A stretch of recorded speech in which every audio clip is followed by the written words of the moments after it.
आज के अनंत का फंडा के एपिसोड में सबसे पहले हम बात करते हैं पॉलीकैब के स्टॉक के बारे में। ये एक ऐसा स्टॉक है क्योंकि यहां पे न्यूज आ रखी है, बहुत कुछ है एजुकेशनल हमारे लिए, समझने के लिए, सीखने के लिए, हर एक पॉइंट को कवर करते हैं और दोनों साइड ऑफ द पिक्चर समझने की कोशिश करते हैं। किस तरीके से कंप्लीट रीडिंग करी जाती है उसे समझते हैं। देखिए, सबसे पहले न्यूज क्या है आप यहां पे चेकआउट कर सकते हो। 1000 करोड़ की यहां पे अनअकाउंटेड कैश सेल्स पाई गई है इनकम टैक्स डिपार्टमेंट की तरफ से। 1000 करोड़ की सेल्स है, ये प्रॉफिट फिगर नहीं है, ये सेल्स का फिगर है। प्रॉफिट फिगर कुछ और होगा और पेनल्टी जो प्रॉफिट का फिगर होगा उसके ऊपर लगेगी। और ये अभी तक फाइंडिंग है इनकम टैक्स डिपार्टमेंट की। अभी कंपनी भी जाके आगे कंप्लेन करेगी और कंप्लेन करने के बाद जब कंप्लीट केस चलेगा तब हमारे पास फाइनल सॉल्यूशन आएगा। इसके साथ साथ यहां पे ये भी पता चला है कि 4 करोड़ के आसपास का कैश पाया गया है। तो अगर हम अमाउंट वाइज बात करें तो बड़ा है, पर इतना भी बड़ा नहीं क्योंकि ये 1 लाख करोड़ की कंपनी थी। फिर ये इश्यू नेगेटिव है क्यों? नेगेटिव इसीलिए है क्योंकि नियत की बात होती है। अगर किसी कंपनी ने, मतलब हम कहते हैं ना कि अगर कोई चोर है वो अगर एक जगह चोरी करता है तो 3 जगह और चोरी कर सकता है। बस ये है सबसे बड़ी दिक्कत इस कंप्लीट स्टॉक के बारे में। वैसे ये स्टॉक हमेशा फंडामेंटली हर किसी को बहुत पसंद आ रहा था, इवन मेरी भी रडार पे था। अगर आप यहां पे चेकआउट करोगे तो आज के दिन इसका मार्केट कैपिटलाइजेशन 58,500 करोड़ रह गया है। कुछ समय पहले जब ये टॉप लगा रहा था 90,000 करोड़ के ऊपर का मार्केट कैपिटलाइजेशन था। अगर आप अर्निंग और ईपीएस की ग्रोथ रेट और सेल्स की ग्रोथ रेट चेकआउट करोगे तो ये रहा डेटा आपके सामने, यहां पे चेकआउट करो। हमेशा आपको 30% से ऊपर की एवरेज में ईपीएस की ग्रोथ रेट देखने को मिली है, जो अमेजिंग होता है। Even year on year EPS भी काफी अच्छा ग्रो करा है। 2019 में 35 के आसपास था, जो बढ़ते बढ़ते 84 तक चले गया है 2023 में। सब कुछ ठीक चल रहा है। रिटर्न ऑन इक्विटी 19% का है। अगर हम शेयर होल्डिंग पैटर्न की बात करें तो प्रमोटर की होल्डिंग 65.91% पे स्टेबल है। एफआईआईज अपनी होल्डिंग यहां पे बढ़ा रहे हैं, 10% से नीचे था और 12% तक पहुंच गए। इंडिविजुअल इन्वेस्टर्स की होल्डिंग थोड़ी सी कम हुई है। पर जैसे ही हमारे सामने नेगेटिव न्यूज आती है स्टॉक के बारे में तो ये एक्सपेक्टेड है कि ऐसी न्यूज के बाद एफआईआईज यहां से माल निकालने की कोशिश करेगा, वो यहां से निकालने की कोशिश करेगा, क्योंकि जहां पे भी इशू आता है एथिकल, वो कंपनीज एफआईआईज को पसंद नहीं आती। ये कंप्लीट इशू बना हुआ है इस केस में। फंडामेंटली एंड पॉइंट वाइज हम सारे पॉइंट समझ लेते हैं, फिर टेक्निकल चार्ट पे चलेंगे। अगर आप यहां पे चेकआउट करोगे फिगर्स को तो रिटर्न ऑन इक्विटी आपको 16% से ऊपर काफी स्टेबल मिल रहा है। रिटर्न ऑन कैपिटल एम्प्लॉयड 25% से ऊपर चल रहा है 2023 में, जो काफी स्टेबल हो जाता है। सेल्स वैसे ओवरऑल फिगर है 14,000 करोड़ की सेल्स है जो 2023 में कंपनी ने दिखाई है। अगर आप नेट इनकम की बात करोगे तो नेट इनकम भी हर क्वार्टर का कंपनी 400 करोड़ के ऊपर का एवरेज में दिखा रहा है, जो एक ब्रिलियंट फिगर हो जाता है। और जो पेनल्टी का कॉस्ट आ रहा है उस पेनल्टी के क्लॉज में, और जितना इशू यहां पे दिख रहा है या जितनी बड़ी मिस्टेक दिख रही है, यहां पे मेन नियत की बात है as compare to numbers. Numbers पे बात इतनी नहीं है, पर नियत की बात हां बिल्कुल है, जिसे हमें ध्यान रखना पड़ेगा। अगर आप टेक्निकली चार्ट को यहां पे चेकआउट करोगे तो स्टॉक ने अपने 50 day and 200 day moving average को तोड़ा, ऑब्वियसली न्यूज आया था। अगर उससे पहले चेकआउट करोगे तो सबसे पहला इसमें ब्रेकआउट आपको आया था नीचे की साइड, इवन 1800-1900 के लेवल पे आया था। अगर हम रिसेंट की बात करें तो यहां पे इसने एक फ्लैट बेस का पैटर्न बनाया था। 3600 के ऊपर एक बहुत प्यारा ब्रेकआउट आया था। ब्रेकआउट के बाद इमीडिएट मोमेंटम, फिर एक फ्लैट बेस, फिर 2.5 दिन का फंडा, फिर मोमेंटम, और फिर यहां पे ये इसका रेजिस्टेंस वैसे भी बना था 5500 के आसपास का। टूटने के बाद ये आप देख सकते हो किस तरीके की 2 दिन की back to back negative candle बन चुकी है, बल्कि आप 2.5 दिन बोल सकते हो कि यहां पे कंप्लीट हो गए। न्यूज आई, न्यूज आने के बाद टेक्निकली यहां पे 2.5 दिन हो गए। अब मैं हर एक पर्सपेक्टिव से बात करता हूं।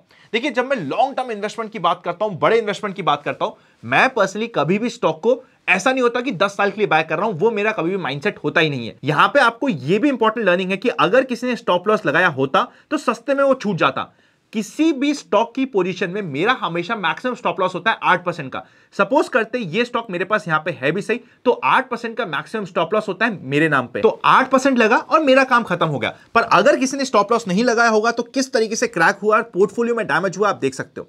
अब अगर हम टेक्निकली बात करते हैं तो एक बार का जो बिल्कुल क्रैश वाला मोमेंटम आना था, वो ऐसा लग रहा है कि 3600 के आसपास एक बार प्रोबेबिलिटी होती है कि वो एक बार सस्टेन हो जाए। पर लॉन्ग टर्म के लिए ये स्टॉक बिगड़ चुका है। जब तक ये स्टॉक, अब मैं लाइन ये चेंज करके यहां पे ले आता हूं, 4600 के ऊपर नहीं जाता, पोजिशनल के लिए इससे होल्ड करना मेरे माइंडसेट के हिसाब से रिस्की होगा। या फिर purely on education purpose study करने की कोशिश करते हैं तो हां, डेट कैट बाउंस के पर्सपेक्टिव से यहां पे हमारे सामने कुछ मौके बन सकते हैं। स्पेशली 3600 के लेवल एक इंपॉर्टेंट सपोर्ट जोन हो जाता है। अगर मैं सिर्फ ये भी स्टडी कर रहा हूं कि हमारे को एक दिन, सेकेंड डे हम थोड़ा सा अवॉइड करते हैं, ये 2 दिन, रफली 2.5 दिन के फंडे के हिसाब से भी अगर मैं कंसिडर करूं तो क्या ये आज हमारे लिए, वैसे तो मार्केट क्लोज हो गया इसलिए ये पोस्ट मार्केट एनालिसिस है जो हम कर रहे हैं, समझने की कोशिश कर रहे हैं, क्या यहां पे हमारे लिए एक बीटीएसटी की अपॉर्चुनिटी बनती थी? आंसर इज यस, एक BTC की अपॉर्चुनिटी यहां पे बन सकती थी।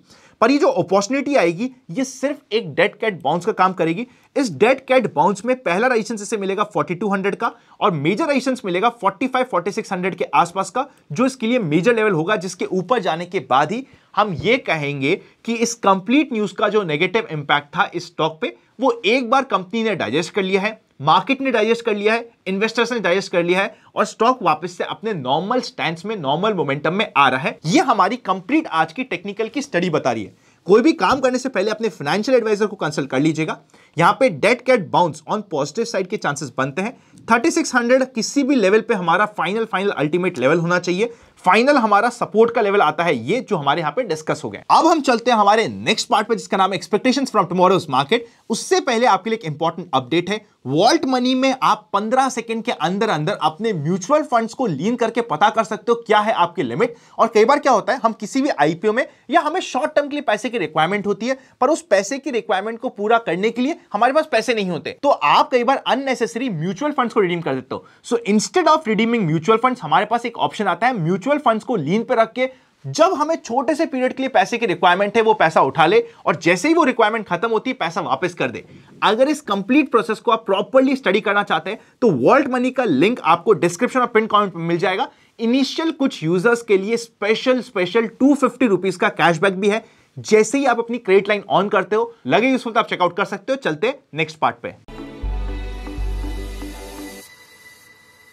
जनरल मार्केट ट्रेंड अभी भी अप ट्रेंड में है। पुट कॉल रेशियो 0.85 के आसपास काफी स्टेबल है। एफआईआईज और डीआईएस का मोमेंटम देखोगे तो डीआईएस अभी पिछले कुछ दिनों में बेच रहे थे, specially first week of Jan में बेच रहे थे और भाग के उन्होंने 10 जनवरी को परचेस किया 2000 करोड़ का। एफआईआईज से 1700 करोड़ का बेचा, विच इज एब्सोल्युटली ओके। तो ये फिगर ऐसे ही चश्मजश चलती रहेगी एंड आई एम एक्सपेक्टिंग कि मंडे को हमें एफआईआईज की तरफ से बाइंग के फिगर्स भी आ सकते हैं। नोटिस रखिएगा, ये मेरी पर्सनल कैलकुलेशन कह रही है कि शायद मंडे से वापस से एफआईआईज के आपको पॉजिटिव साइड के स्टैंड्स मिलने एटलीस्ट शुरू होने के चांसेस बन रहे हैं।